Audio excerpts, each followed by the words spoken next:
Thank you, Monica. So I got to thank Kristen for maybe one up with the urinal talks. It's very hard to top that. So my talk today, I just want to share some experience, life experience, and then also some of the lesson that I learned through that.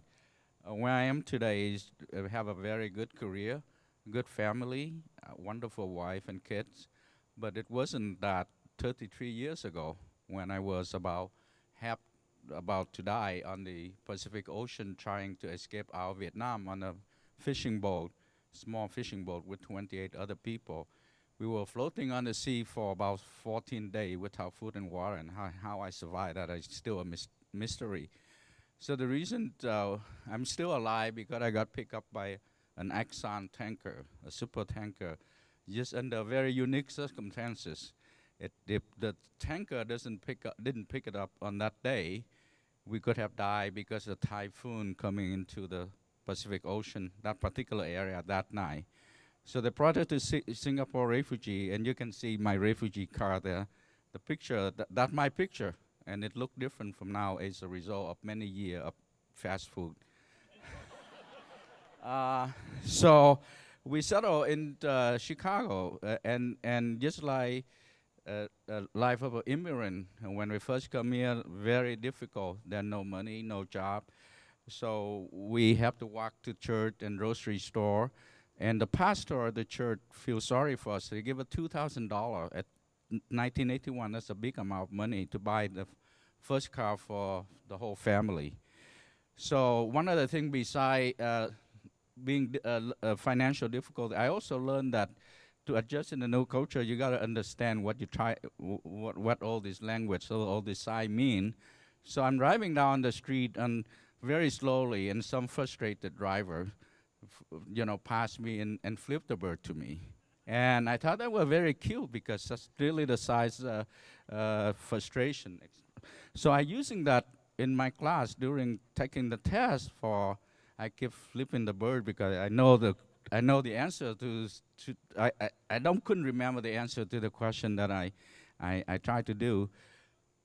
So the professor had to tell me to stop and explain it to me later, and that's were embarrassing.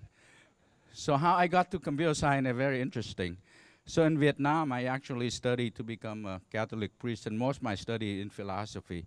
So when I got to the U.S., I tried to figure out, maybe I should study in philosophy. So I look up in the newspaper, and I don't see any job for philosopher, and all the job were computer data processing. So that's how I got into computer. So after finish college and study for about 7 or 8 years, working for 7 years at AT&T Bell Lab, I started my own company.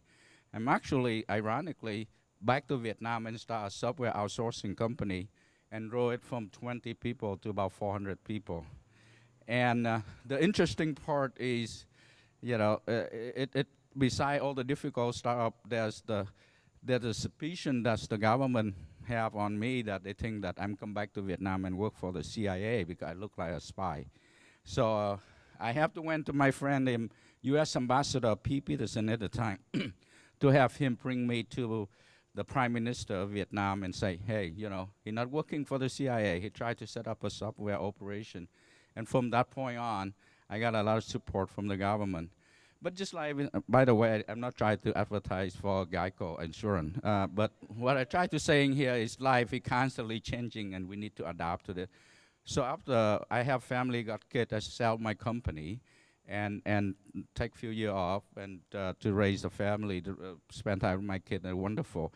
And then I come back to the corporate life, working for Amazon, from Zenith administrator.